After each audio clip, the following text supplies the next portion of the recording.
Ben Pearson, the Roadster Tracker. Back in the day when I was younger and in college, I used to like to watch bad Mars movies just as a kind of preparation thing for major events. So I know for a fact that I watched the movie that we're going to talk about, Red Planet here, right before the Mars Reconnaissance Orbiter successfully orbited Mars. At the time, I was a part of the students that were part of the high-rise camera, or at least I was going to be if the mission successfully orbited. And I watched this kind of as a, call it good luck charm type of thing. I did the same thing when I was a student having satellites launched into space aboard a Dnieper rocket in Russia. Well, Kazakhstan. That one didn't end up so well, but the high-rise camera orbited successfully. I've been thinking about doing reviews of movies, and I wanted to talk into this one that kind of meant a lot through my college years. And so let's discuss it more in detail. 2025, we knew we were in trouble and began to desperately search for a new home. So, the whole premise of this movie is pretty bogus. Like, if you can terraform Mars to make it habitable for humans, surely you could use the same technology to fix Earth.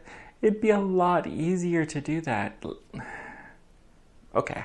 And probes with algae, bioengineered to grow there and produce oxygen. We're going to build ourselves an atmosphere we can breathe. Now, I know they talk about this later in the movie, and we'll get there, but you would need a lot more than algae to terraform the planet. You need to thicken up the atmosphere, and that's one of the greatest challenges to terraforming Mars. So let's take a look at the space station. First of all, this space station is huge. Huge, huge, huge. It looks pretty neat. The rotating parts of it are kind of interesting. That there seems to be a notion in this movie that when you have something rotating on the spacecraft at all, it somehow creates gravity. And never mind if you're not in the part of the space station that has that gravity.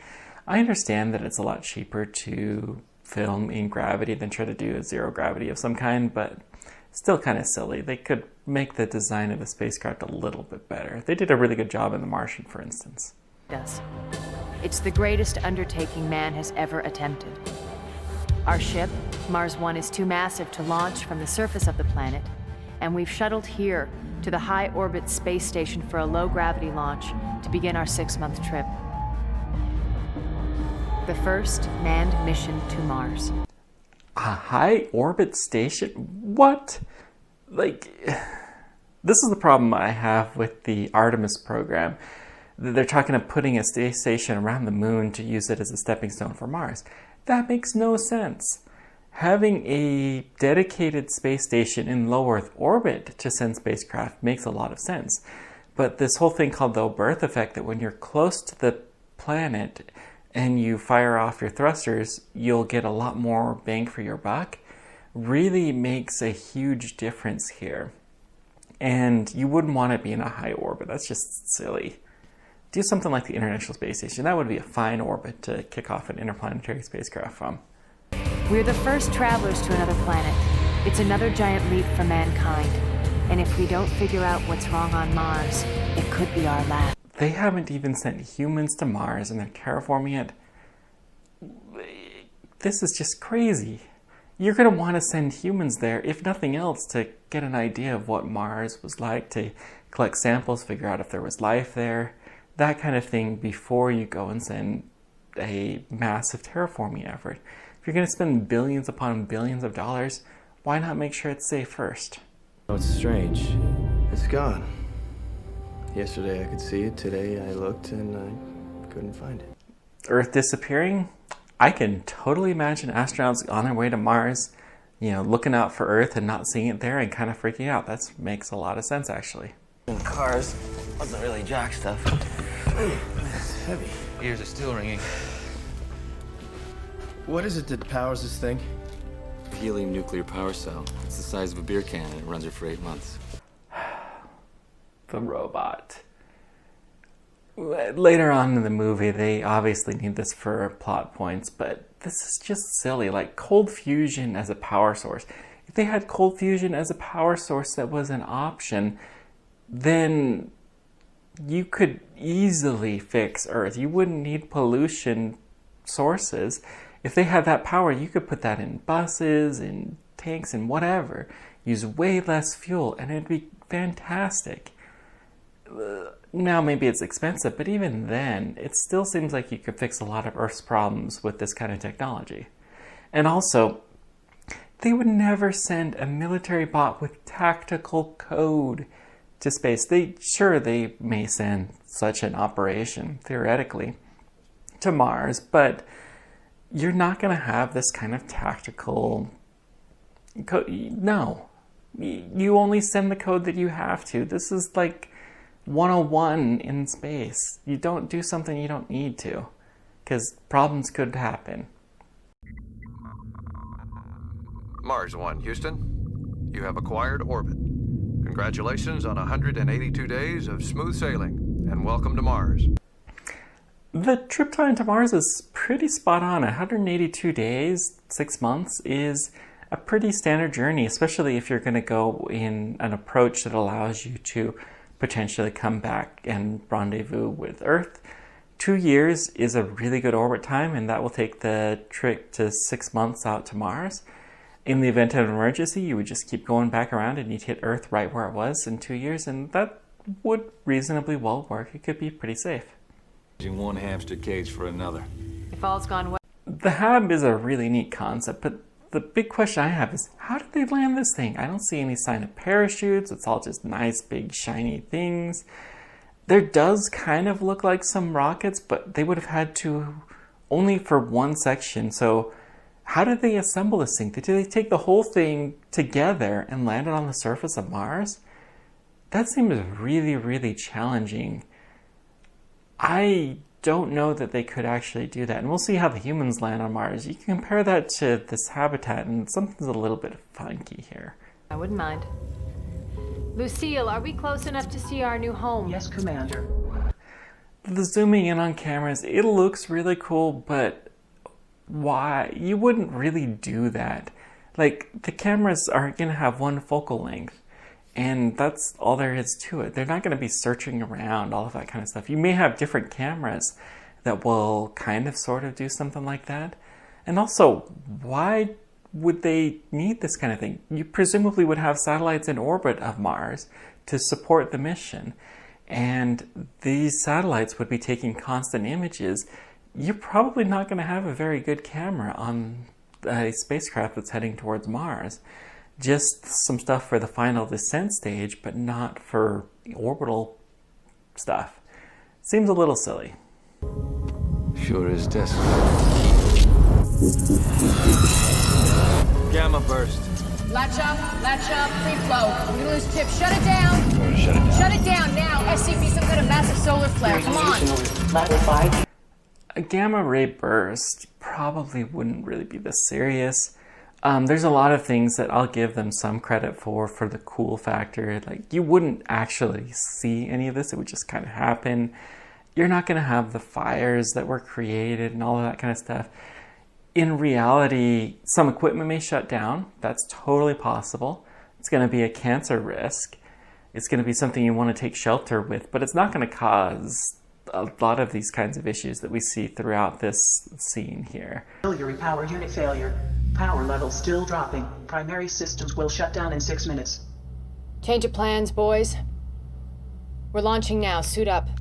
If you did have such a kind of disaster, the whole recovery sequence of turning things back on, that seems actually fairly realistic, but you can't really land sooner. Like, if they had this kind of an emergency, and if for some reason their main spacecraft was not operational, they would probably do a Apollo 13 style thing where they all go hang out in a landing spacecraft. They have it all functional. They have their life support there, and they're just hanging out waiting to land on Mars till the spacecraft lines up correctly or till the main spacecraft is fixed.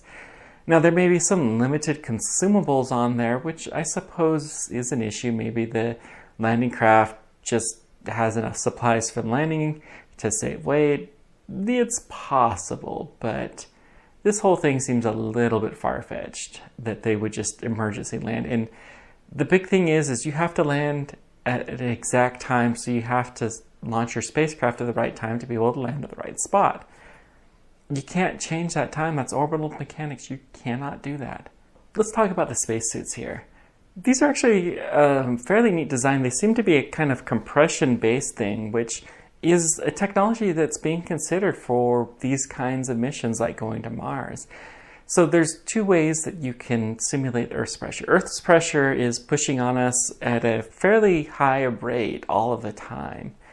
And we need to simulate that effect, or else we'll have bruises that are happening. And especially anywhere where there's a hole in the body, you need to really have it nailed up, or else stuff will start coming out, and you don't want that, right? So the way that these spacesuits work is they have a nice helmet that's breathable, and they seem to be a compression style which will not be bloated around, which should give them more ability to maneuver around. And it's one of the major families of spacecraft design, or spacesuit design, that is being planned. I'll give them some credit here. That's kind of neat design.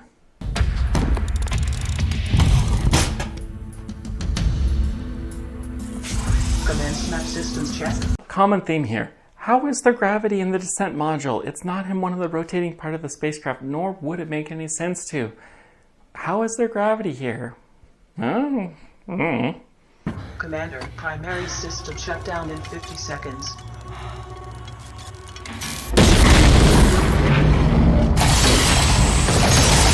So, this is a little bit of a cool factor thing, but the launch wouldn't be so dramatic. The spacecraft would separate slowly, then turn around, then fire, and it would fire at such a point in time where it landed in at least 45 minutes. They're not just going to kind of point straight down towards the surface and go there. They slow down their orbital velocity, which will allow them to intersect with the ground, and they'll let the atmosphere slow them down from there. But it's really hard to show that in a Hollywood type film, so we'll give them a little credit. Auto-guided systems out. Blair must have cooked the chip. I thought Met was shielded. Complain later. I'm going to manual flight.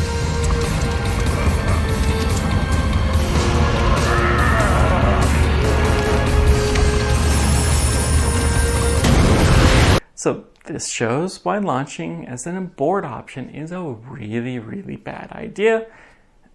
They should have just stayed to the spacecraft. They got the main spacecraft operating within a matter of a short period of time. They could have stayed there and not had any issues, and they could have checked out their spacecraft to make sure that it was working safely.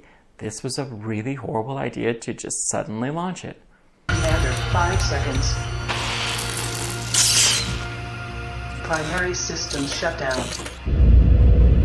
Okay, so the spacecraft lost power, and then the gravity stops because the spinning stops.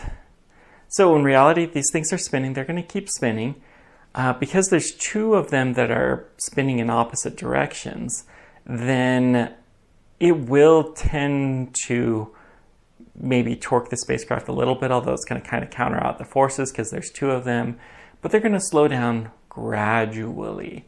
You're not actively maintaining this rotation all of the time. So that's a little bit silly. Later, Lucille.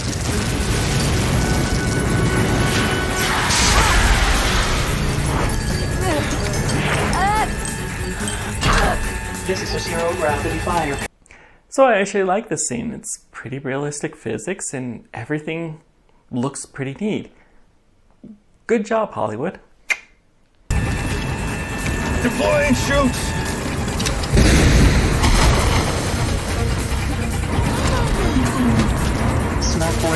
This is a little bit harder to fault them for, but you're probably not going to be able to use parachutes on such a large spacecraft.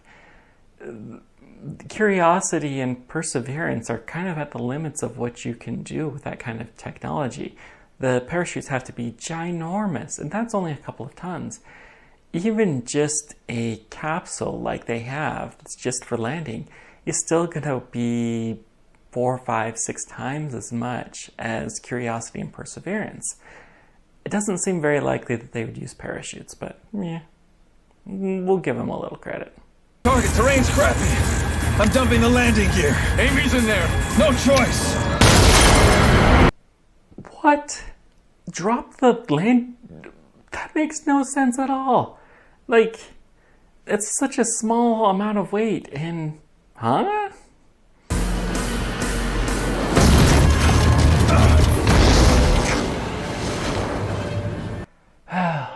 Airbags. Like, this is probably the single worst thing in the entire movie in terms of realism. You can't use airbags to land something on Mars, and as a backup measure, this is just silly. Like, there takes a considerable amount of weight that you could use. You could have a secondary propulsion system for the same amount of weight as this airbag system. We barely were able to land Spirit and Opportunity with an airbag system. They looked at it with Curiosity and it wouldn't really work. This is just insane, although it does look pretty cool.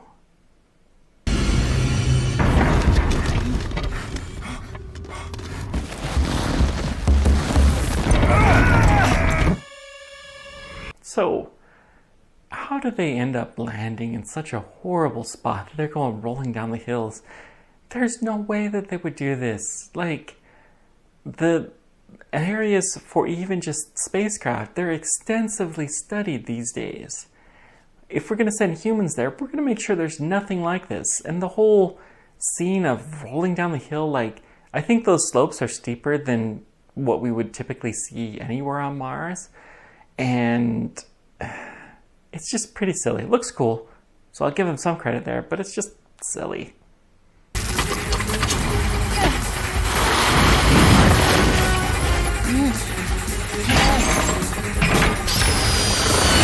So venting all of the atmosphere seems like a reasonable way to control fire. If you don't have oxygen, then you can't burn. Yeah, it looks pretty cool. I'll give them some credit here.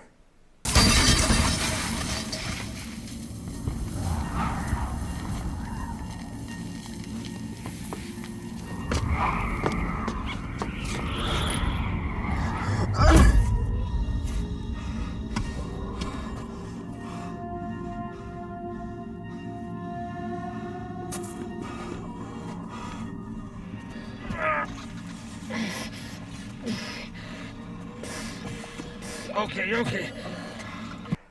So it kind of bothers me that there's no momentous words for the first landing Mars. They don't try to record it and send anything like that. Granted, it was a pretty horrible landing, but still, like, what?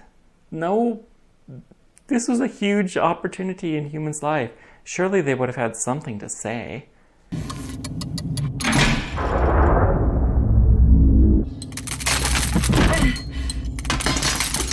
If the gravity had turned off on the spacecraft, and if you're in the spinning part, it's going to take a while to build up the motion again, just like it would take a while to slow down, so it wouldn't come back so quickly. Meh. A navigator we'd know. Can't get a visual on Amy, but maybe I can fix this radio. How long? I don't know. These repairs are going to take a while. So being lost like this for an off-nominal landing is actually pretty realistic. Apollo 11, when they landed on the moon, they didn't know where they landed. They were still trying to figure it out when they were taking off. They didn't actually need that information because Apollo 11 was just contained on its own. But they didn't know where it was until they got back home and developed the pictures. Science package is KO'd also. I kind of wonder what the science package actually was for this mission. They sure didn't seem to care about it very much, but huh. A 60 by 120 kilometer ellipse. All the mission data is in here. We just got to close in on the downrange variables. It's about the math. This is it. That moment they told us about. I think it's pretty safe to say that anybody going to Mars, especially on the first mission, will be able to do the math.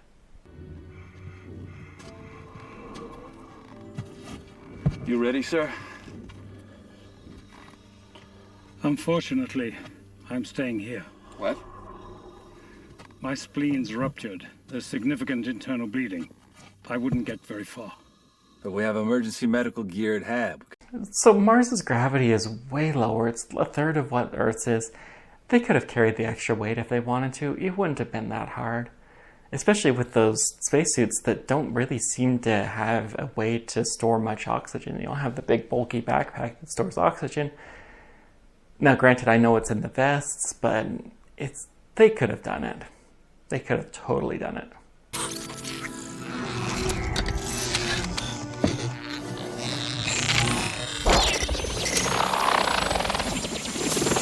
Hey, a drone on Mars. This looks pretty cool, and it plausibly could have worked. It's maybe a little bit too heavy, but it's a kind of cool design, and I like it.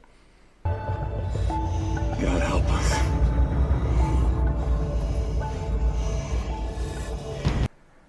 All of this crazy damage, and they had no clue?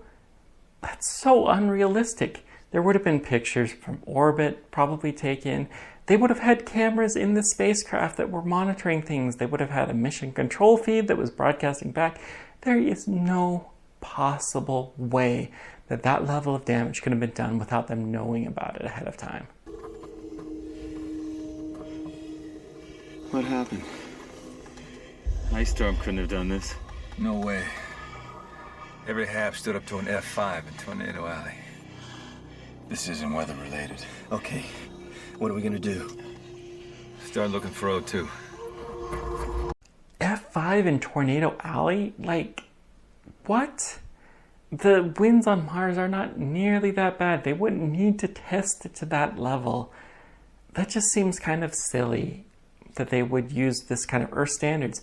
The wind levels on Mars do get to be as high as a tornado sometimes, but they're so much less dense that it's not much. A mild breeze has more power than the winds on Mars. Okay, minor thing, but there's a hole in their helmets you can see. That's just kind of silly. Yeah, it's a small thing, sure, and I guess they needed it to be breathable for the actors, but come on, guys. To melt the ice. That releases CO2. CO2 buildup creates a greenhouse effect. Mars starts to warm up.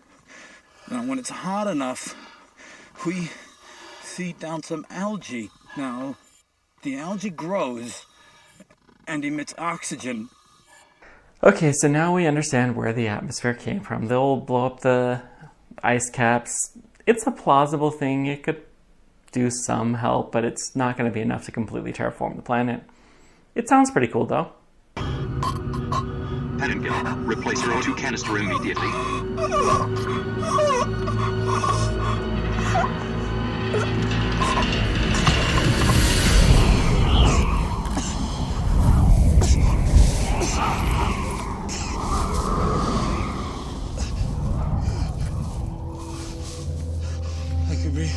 How could they not know there was enough oxygen to breathe? They would have had sensors everywhere.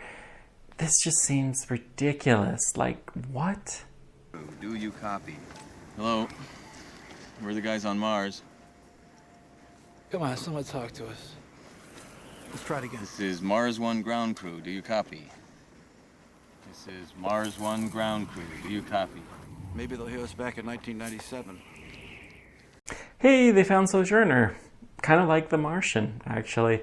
It would have taken a lot more than just putting in a couple of wires to get this to work, but hey, it's plausible. And there's no way, even if they had this radio, that they could have used it to talk all the way to Earth or even to the orbiting spacecraft. They would have had to have planned for that contingency because the radios use different frequencies and protocols and whatnot. But hey, we'll call it cool factor. Also of some note, the landing area near where Pathfinder has had nothing like the cliffs that they rolled down in the airbags. Come on, guys. Owns a deli in Brooklyn. He thinks that you can start the launch sequence right there on the site. Former rocket scientist who now specializes in making sandwiches. Terrific. Well, here's the hard part. You got just under 19 hours to get there and get it off the ground. So 19-hour time limit makes no sense. This is just a MacGuffin. They're just trying to move the plot forward, make an artificial timeline.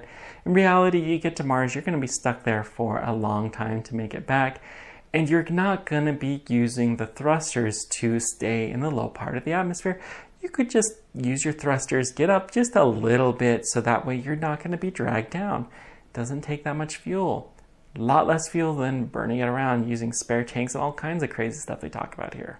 I feel these pettingills heading in the right direction. How do you know? It took a general heading before the storm got too bad and lined it up with the stars. We're okay. This may have been the scene that got me thinking about navigating with stars on Mars. It turns out you can do this, but it's going to be very different than the constellations on Earth. It's still a pretty cool concept, though, and give them some credit here for thinking about this, at least. In Russian. All right. Still works. Why did they land screens on this sample return mission? That just seems silly. I know they need some way to talk with it, but you know, maybe they could have taken the navigation robot controller and used that to interface with it or something. Whatever. Warning. Object in orbital path. Oh my god, Gallagher. Abort! Reroute, orbital maneuvering, I need pitch, roll! Yeah! 10 milliliter burst! It would take a lot of fuel to actually capture the spacecraft. Not really talked about here, but it's something.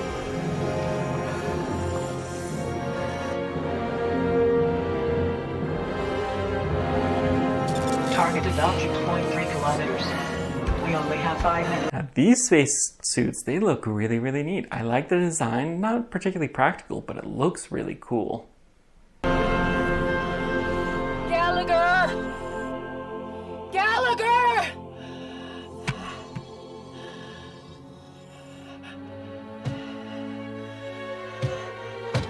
Retract!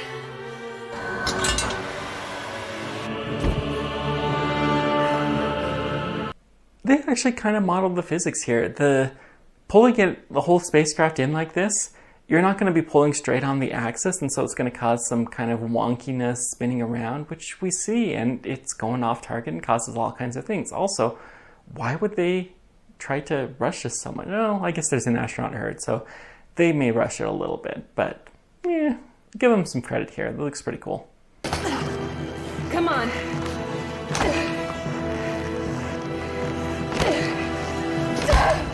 Come on!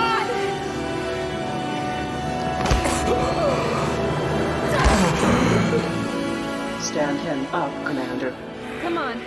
So, in reality, CPR, it's like...